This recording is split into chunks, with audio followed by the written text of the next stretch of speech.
and I wasn't using them, so I figured you can have your kids, the tzaddikim and tzaddikot, Baruch Hashem. Yeah, so we're talking about the family, how to deal with the family and it's also relationships. That's why I said you can turn on the recording. In special times, earlier in the class this morning, we were talking about Erev Shabbat. Be careful not to yell and get angry at each other. There's a lot of pressure. The last few minutes before Shabbat, you gotta get things done. Trying to finish the floors and trying to get this kid washed and bathed and get everything ready because, the time limit, you have to light the candles before sunset. You have to be careful. So there is tensions and often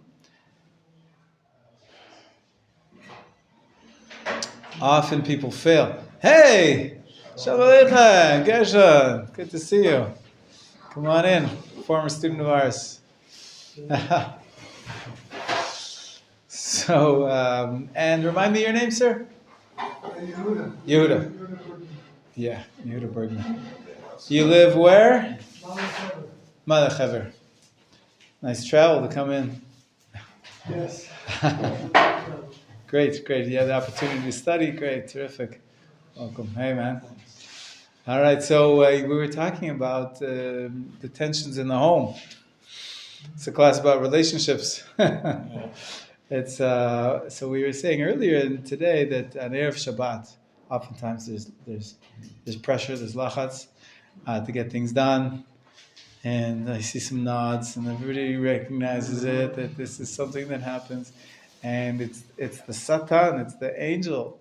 School's also a short day, so we don't even have a full day. Right. Also, that's right. Kids are home, and you're trying to get things done, and the kids need attention, and it can be a very, very nerve-wracking day. And then there's this pasuk. There's a Mishnah, a statement in the Mishnah. We all know it because we recite it. Some people recite it in the prayers. You want to give everybody a sitter for a second? You may not be aware, but your siddur has a few chapters of Mishnah in it. For everybody, please. What am I referring to? What Mishnayot appear in the siddur? Pirkei Avot, good, but that's not what I'm referring to. Bameh Madlikin. Exactly. So this is an Ashkenaz siddur. In between Kabbalat Shabbat and Arvit, open it up to page 400.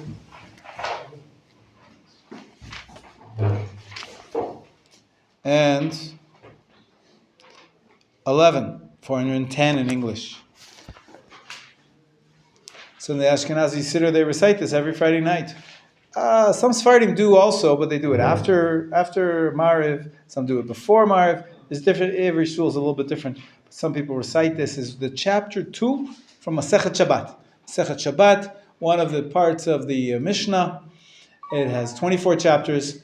Chapter 2 talks about all the mitzvah of candle lighting and the laws. We're going to get to it in the fundamentals class. We're going through some Hilchot Shabbat now. We'll get to the details. But the most important detail I want to point out now is Mishnah Zayin, page 410. Dave, you want to read it for us? Yeah, sure. Wait, in English? In English, please. Yeah. Which one? Is it number 6 or 7? Number 7. One should say 3 things at home on the eve of Shabbat just before dark. Have you tithed? Have you prepared the Yeruf? Light the Shabbat lamp. If there is doubt whether or not darkness has fallen, we may not tithe with definitely untithed produce, nor immerse unclean vessels, nor light the Shabbat lamp. We may tithe produce about which there is a doubt whether it has been tithed or not. We may prepare an Yeruf and insulate hot food. Okay, so the end of the Mishnah talks about the laws of what happens when it's a doubt whether or not darkness has fallen. Who can tell me? When does that period, does it have a name? Bein Hashmashot. It's the period between sunset and Tzeit HaKochavim. Good.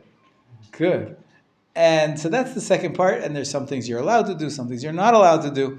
As you can see, the Mishnah says, only things which are not going to be absolutely violation of the Shabbat are allowed to be done after sunset.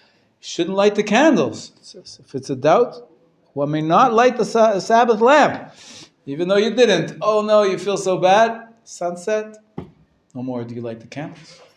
To be safek d'oraita l'choma. It's a case of safek. We have to go stringently.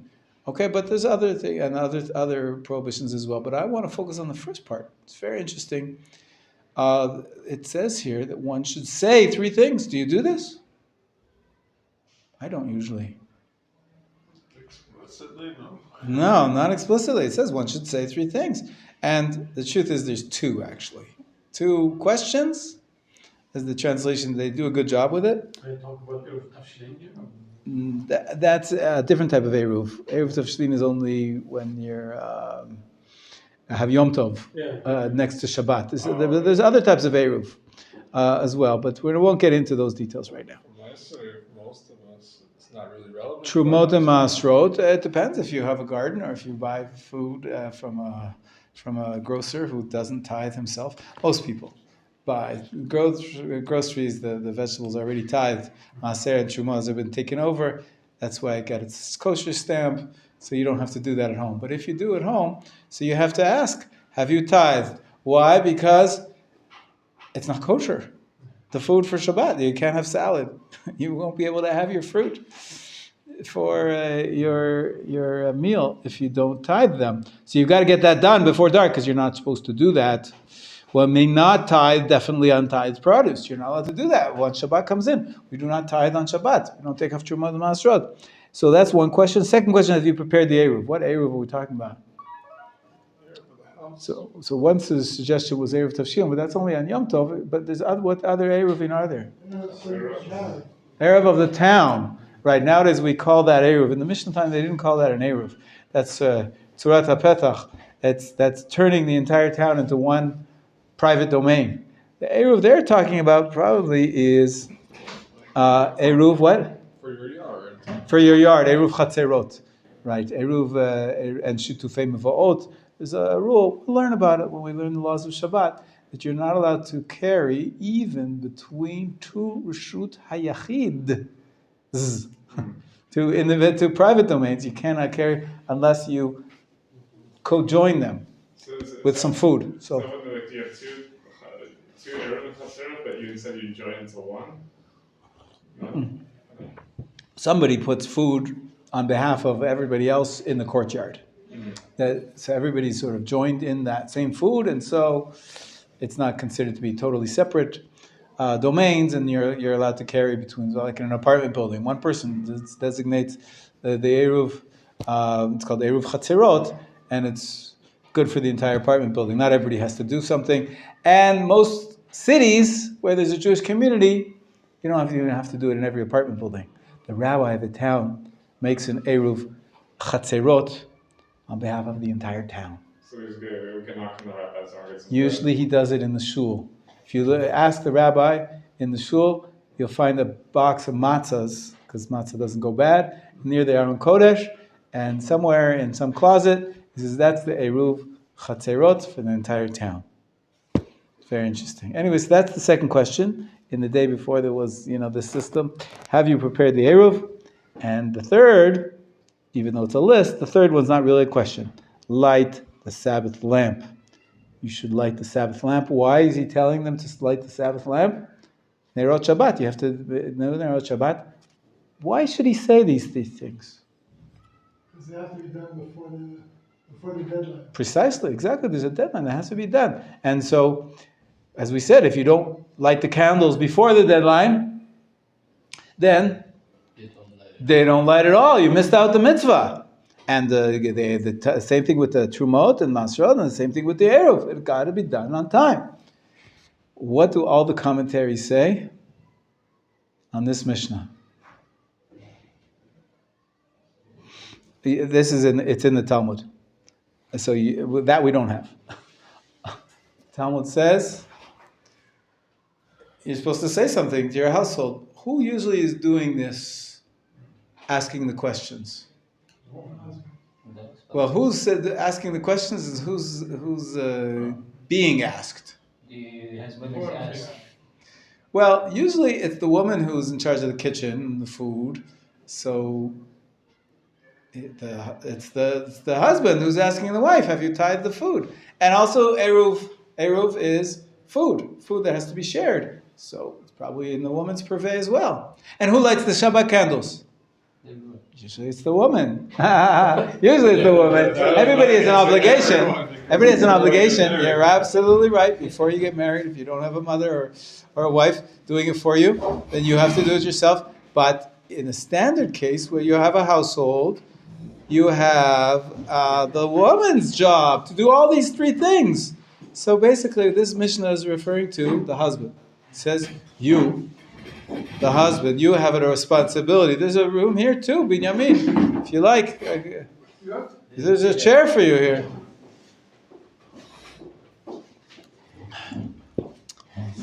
Binyamin's our youngest student. We have special treatment, absolutely.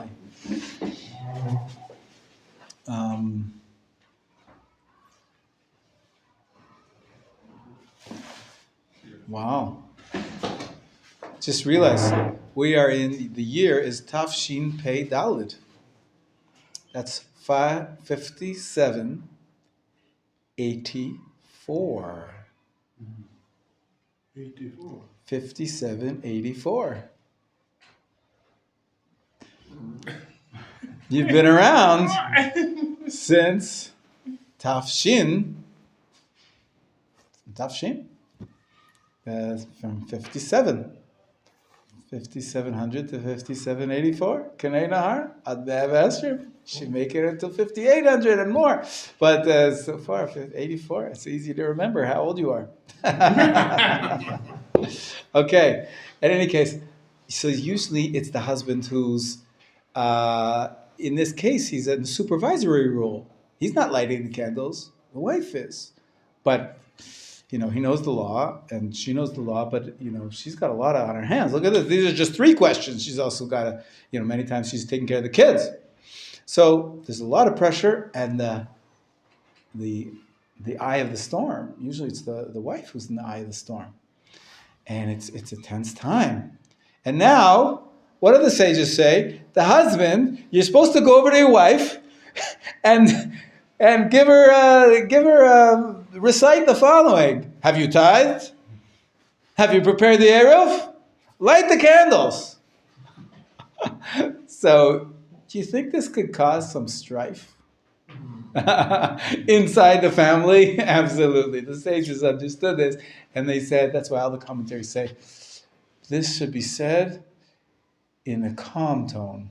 In a nice way. Say it if possible. This is the mitzvah that all the commentaries say. Don't think, because it's true that in the circumstances, if it's the wife's responsibility to light the candles, you can do your job. You can help. Maybe you can tithe the produce yourself. Maybe you can make the eruv. Maybe you can set up the Shabbat candles for her. Your job, in this case, in this situation, in many homes, you're the supporting role. Everybody knows, there's the man is the primary guy, and the woman is Ezer Kenegdo, the supporting role. Sometimes it's the opposite. In this case, she's the center, the headquarter, the quarterback. She's the quarterback of what's going on. That's a football phrase. A lot of people here don't know American football. But the captain of the team in this situation in the home on Friday afternoon, in most places, it's the woman who's making the arrangements. And the husband is like the supervisor or the some kind of a inspector. He's the schlepper who's going to the market at 2 in the afternoon. There's lots of things to do. Everybody chips in, and the point is, the rabbis say, make sure that you don't fall in the trap of being mean or getting angry or raising your voice. On Erev Shabbat, you have to say these things. You have to check. You have to make sure things are getting done. And by all means, nowadays, in our day and age, the divisions are not as clear as they used to be, where sometimes the woman works outside the home and the man is keeping the house and cooking and cleaning. For many years,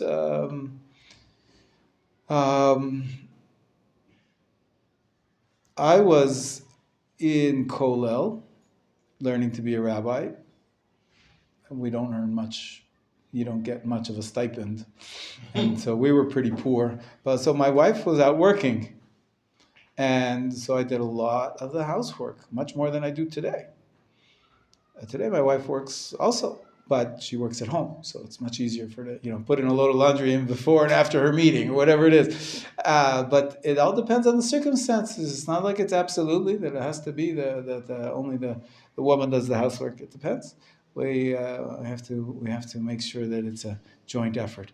It's easy to say, of course. It's easy to say. There's always difficulties. And what I like to point out is that this is a mitzvah. What's the mitzvah on the man? To remind. Tzarich Adam lomar betoch beto. There has to be good communication. You have to be able to speak to each other in a respectful way, not in an angry way, not in a way that's going to cause antagonism, especially in a pressure cooker period of time. You have to learn how to talk to your wife. You have to learn she's to learn how to talk to you. And this communication is a big part of every relationship. Now from here, I want to jump off to, not to just Erev Shabbat. We're in a war. There are tensions on everybody. We just mentioned that the kids are home on Friday afternoons. Well, they've been home for 2 weeks. Most of the kindergartens and the grade schools and high schools and of course universities, we know, there's been no framework whatsoever. So the kids are at home. It's a lot of tension. Many families. There's only one parent. One of the parents, usually the husband, has been drafted to the army. 300,000. Probably 300 out of the 350 drafted are men. Leaving many of them young wives, young children. So yesterday I saw a guy davening near me, and turns out I know him. He's the same age as my kids. He said, yeah, he came back from Gaza. It was 2 weeks he's been fighting. And some miracle, he got off on Friday afternoon. He came home for Shabbat. He's going right back. He had his gun with him. So there are many questions that come up about these kind of situations where there's pressure and families are torn apart. For example, so far, questions about Shabbat, before I get into more examples of tensions and issues which come up between couples in times of war and how to deal with these kind of issues. I'm willing to hear your questions and comments. Gershom? You're good. It's time of tension. Time of tension, yeah, that's it, yeah. And knowing how to talk. And 2 weeks of kids at home. All of a sudden there's rockets over the house. In my case, that's what happened. Like every time there were rockets in Yerushalayim, you could see the trail over the house, and it's like, oh, if that was just a few degrees down, it'd be coming through my window. Totally nerve-wracking, yeah. Right? And you have to get the kids into the right. safe. You have a safe room? Still, because they're small. Sure, yeah. What are you going to do in the safe room with them? I mean, the current rules are 10 minutes you have to stay, but I've heard of the discussion, people meet in the elevator, they talk to each other, how are things going? Yeah, what do you do at the siren? Yeah, we have a safe room. We hold 3 minutes. We hold 5 minutes. Right? He's got a different shita. Official rules are 10 minutes. You stay in there until they're sure that there's no more bombs, no more threat. But of course, we know that the situation now is that there's different kinds of threats. And the people near Gaza, they were there for a few days, hiding away, cowering in fear when there's terrorists outside their windows. So it was, you never know. Somebody asked me about where I live. So that's the greater danger where I live, is the marauding bands of murderers. Not, Even though you're Arno close is to... close to villages, it's still in the city, but it's close to villages. Mhm. And a few times there was rumors that they were going to go around in mobs Yeah. and burn stuff down. Right. So it's So added tension on added top of tension. everything else. Right. And I think Shabbat was the first time there was talk of something's going to happen, and so like. You got to be careful about the Shabbat rumors. plan. You got to be careful about the rumors because they spread and they increase the panic, increase the tension, and really you should only get your information from the official sources. But it does happen, and of course it puts tension on marriages, puts tension. Now, so if there's no other questions, I'll give you a few questions. Last week we spoke about a kala who couldn't get to the mikvah because of the situation. This one is, they say a soldier comes home after 2 weeks, and of course, just tears of joy. Wow, who knows what was going through their mind, what happened, what's going to happen. So happy to see each other. Lo and behold, chances are, what's going to happen? The woman has her period. It's the wrong time of the month. So what do you say? That's her turn to go What's to the halacha? What's that? That's her turn to go to Haza for 2 weeks. Oh, jeez. Kidding. Nothing to do about it. No, there's no special circumstance here. I'll give you another question. What happens if a man is called up to go to his unit and the wife and children are sending him off? Like 2 weeks ago on Shabbat it happened. And let's say the woman is not permitted to her husband at that time. And this woman is sending off her husband to the unknown. You realize what it's like. You may never see him again. I saw my neighbors do it. You may never see him again. Mm. Tears. And, of course, the question is, she wants to give him a hug. She wants to give him a hug. A goodbye hug. Not talking about relations. Just, see him off. Could be for the last time. Terrible, terrible questions. Terrible questions, yeah. Isn't the prohibition on Shomer Negia is Rabbanan to prevent couples from being enticed to having relations? So in this case, there would be no enticement. The person's literally leaving to go to the army, like on the way out. Like Right. there would be no chance. There's not even time. It's not a possibility. So I don't know Right. if you could be like a rabbi can have like a pet therapist sort of thing and be lenient. So let me take what you said, and you're saying good things. It's true, but not absolutely true. It's a machloket. The Rambam seems to understand when it says in the pasuk, "Ve'el isha benidat tumat'a lo tikravu legalot ervata." I'll translate. To a woman who is in her menstrual cycle, you should not get close to uncover her nakedness. Uncovering her nakedness means to sleep together. But the Rambam points out that the Torah itself seems to be putting up a fence. We're familiar with it. It says, okay, don't do malach on Shabbat. And then the rabbis say, okay, there's muktzah. You don't carry that pen because you might write with it. It says a rabbinic fence around the Torah law. But here, it seems to be like a biblical fence around the Torah law. The Torah doesn't say, don't sleep with your wife. It says, Lo tikravu. Don't even get close. According to some Rishonim, like the Rambam, it seems that it's a biblical prohibition, even what you called negia. People know this concept. Shomer negia, or shomer negia. Of course, you're shomer negia. It's one of the mitzvahs of the Torah. They're not allowed to touch menstruating women. a woman who's prohibited to you. So it's not so simple that you say, well, it's only a fence. This could be an example of a biblical fence. On the other hand, your halachic mind is thinking, well, obviously, what does the Torah say? Lo tikravu legalot ervata. Don't get close to having intimate relations. If it's a touch which is not intimate, it's not one that's romantic in any way, maybe it's not biblical. And wait a minute, what if you're wearing clothes? Okay, you know what? Let's go all the way. You're wearing gloves.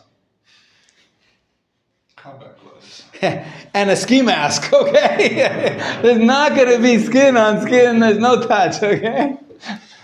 Maybe there's room to be lenient, to give a hug, right? You're wearing a few layers of clothing and, you're out the door. Is there any room for leniency to give a hug? It's extreme times. It's not in any way sexual touch. And then there's, I guess nowadays we call platonic touch. There's just, a casual touch or a friendly touch, which expresses yourself, but not, it's a social touch. It's not an intimate or romantic or sexual in any way. So there is a rabbi I know who gave such a heter. He gave such a heter for such a goodbye hug. But many rabbis disagree. So this is a very, very dangerous area. It could be it's a doraita, and the fact that you're wearing gloves, it's not so simple that we don't rely on that usually. But this rabbi said this is not a usual situation. This is extending circumstances. This is exactly what halacha is for to be able to treat unique situations which are not the norm. But then comes the ultimate question of a slippery slope. The rabbis are many times handcuffed by the slippery slope argument. Do you know what that means? It means that, well, it's true, this is, you give a heter in this circumstance. But then, next month, the war will be over and they'll be home and say, well, we could have a hug a month ago. Why can't we have a hug now? Even though it's a time when she's prohibited. They'll say, it's just that they'll learn that it's not so bad to give a hug. Oh, we're still wearing our clothes. Of course, in regular, if it's not wartime, no rabbi in their right mind would say that you're allowed to hug and kiss. That might even be Isser Doraita. So that's the slippery slope argument. That how can we give a heter in this unique circumstance? Because you might learn, right, the slope of people's minds, understanding, oh, this is something that's permitted. So they might take it further and then slide down the slope into things which are clearly forbidden. So this is always a question that the rabbi has to deal with, and we're very conservative for the most part. So I said this rabbi is pretty much alone, as far as I know, in giving such a heter. Most rabbis would say that it's too dangerous to allow such a thing. You say goodbye with tears, but you don't touch. And communities, not in terms of specific locale, but like, is he Dati Leumi, is he Hardal, is he Haredi, is he something else? It could be any of the above. I don't think that there's only, this debate is not something that's specifically by those definitions, but he happens to be Dati Leumi, right? And maybe they're more connected to the situation of sending their husbands out to war, because many Haredi husbands are not going to the front. They don't go to the army. Some do, of course. Some are doing tremendous important work in the army.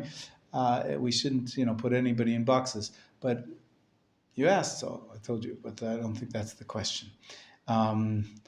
The laws of of separation and laws of nida are the same for everybody. We all learn the same Shulchan Aruch, and we have the same sources, and we have the same issues. It could be the sensitivity to what it means to send away a husband to war. It could be more. It could be the sensitivity between Dati Leumi and Hardal. There's Shinuim, and then between Hardal and all right. Stam, like Beshari, kind of Haredi. It's Okay, listen, don't corrupt the beginners. You know that there's lots of divisions, and you've been in this game for a long time. But those are superficial. We try not to emphasize those divisions. We're going to shoot for unity. Okay? Let's see what other questions there are. There are issues of, I just saw an amazing story about somebody who gave his life. The guy on the grenade for his No, girlfriend? I didn't hear that one. But this is a fellow who was an old man, lived in the kibbutz near Oz, I believe, and he lived with his wife, and his daughters were over with their granddaughter. And he didn't have a gun, he was pensioner. And he realized what was going on, and he got everybody to the safe room. And he put them in the safe room, and he sat in the lounge, in the den. Because of Yichud? No. And what he hoped actually happened. And what he did was, he said, okay, let the terrorists, they're coming around, let them see an old man by himself in the living room, on the couch. And they'll think to themselves, oh, he's an old man by himself. And they'll shoot me. And they won't search the house. And they won't think that there's anybody else living with him. Because it was a surprise that his daughters and his grandkids were with him. That it just happened to be that Shabbat. But usually he lives pretty much, he's an old man living by himself. And he said, let them shoot me and save. And that's what happened. He saved his family. They all survived. That's exactly what happened. They came in. They killed him. These horrible terrorists. And he saved his family. So this concept of sacrificing for others, wow. It's so powerful and horrible that we have to deal with such questions. But you mentioned there's somebody jumping on a grenade to save others. There were two teenagers and they were dating and they happened to be either in the area or in the house. Okay. Or something like that. They ended up in the miklat. Yeah. And terrorists threw a grenade in. He jumped on the grenade and took it. Wow. She survived, I think, if I remember right. Wow. Yeah, these kind of choices are just horrible. The halacha is, of course, that we have to try to save a life if we can. There's a mitzvah in the Torah. Anybody know what it's called? Explicit verses in the Torah. Lo ta'amod al dam re'echa. Do not stand by on your brother's or your friend's blood. Because you're not allowed to stand by. This was taken by the Knesset and turned into a law. It's one of the only countries in the world. Like we have. Recently? No, 20, 30 years ago. But in recent times, of course. Yeah. It, based on this law, it was in reaction to this is the case in New York. What was this name? This girl was raped. And then all the people heard her being raped and nobody lifted a finger to do anything. So in Israel, that's illegal. You can be prosecuted as a criminal if you have the ability to save somebody who's in danger and you don't help them. Now, it doesn't say that you have to do that if you're putting yourself in danger. Only if there's no danger to yourself. Like, for example, you can call the police. And if you don't lift a finger to call the police, you could be prosecuted, you could be fined.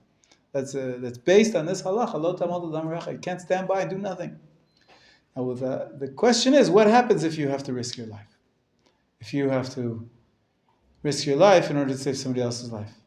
It may even be prohibited to risk your life because you're not allowed to kill yourself.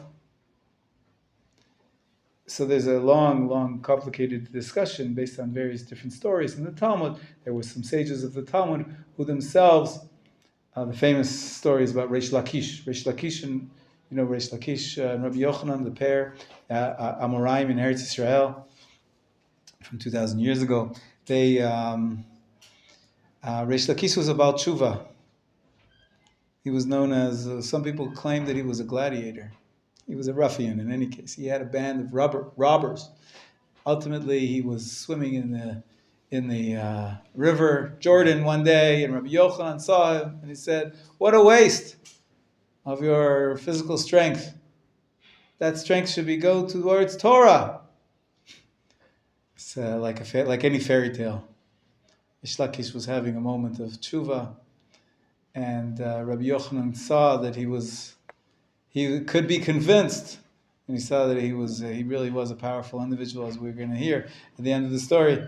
And he said, Rabbi Yochanan apparently was a very beautiful man, and he said to him, "I have a daughter who's more beautiful than me, and if you do tshuva and you use your powers for Torah, you could marry my daughter."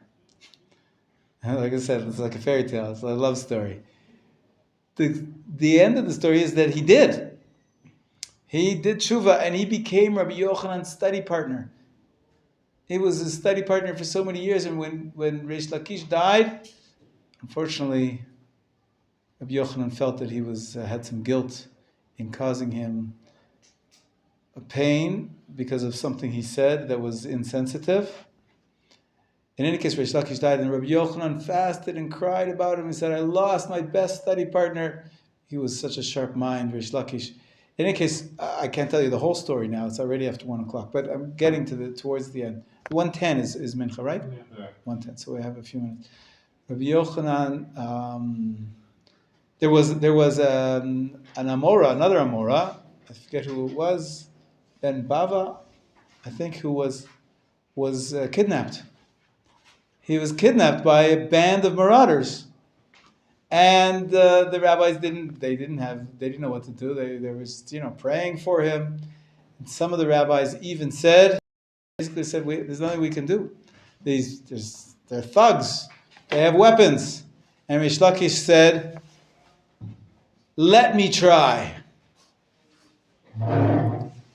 I guess he pulled out his weapons of old. He pulled out his knives or whatever he had from the time when he himself was a ruffian, and he went and he fought to get him out.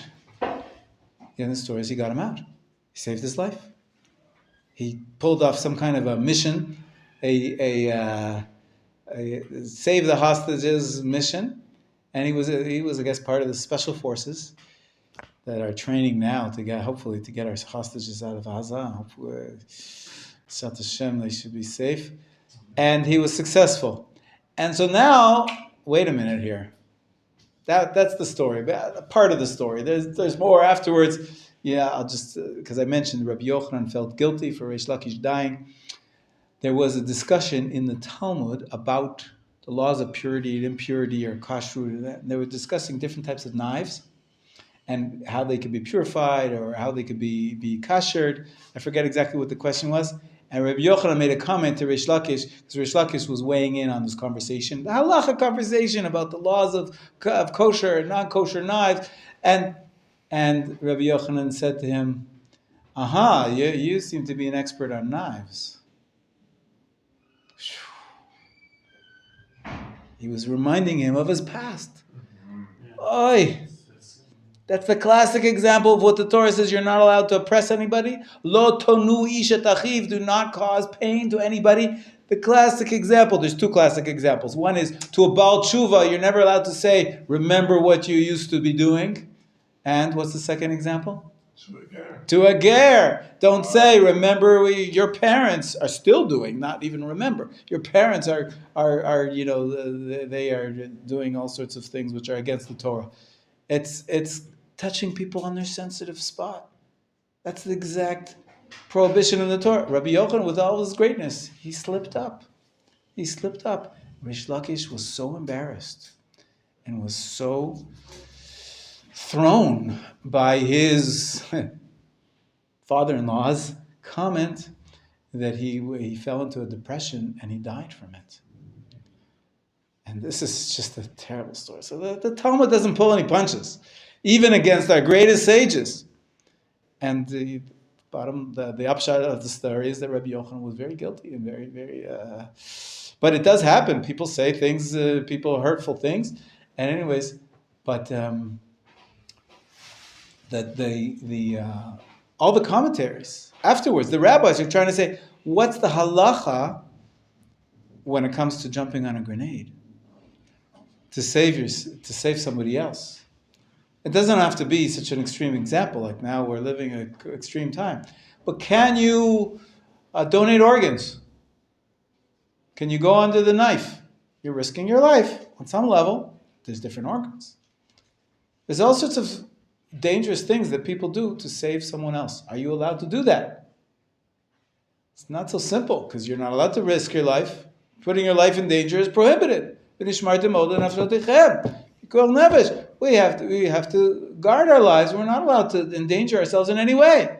Okay, so you're going to save someone else. So do you do the calculation? Well, what percentages?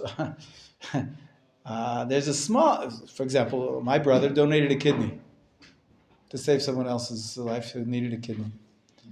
He made the calculation, and this is a recent phenomenon, that there's a whole wave of religious Jews that are donating kidneys because they realized, okay, yeah, it's an operation.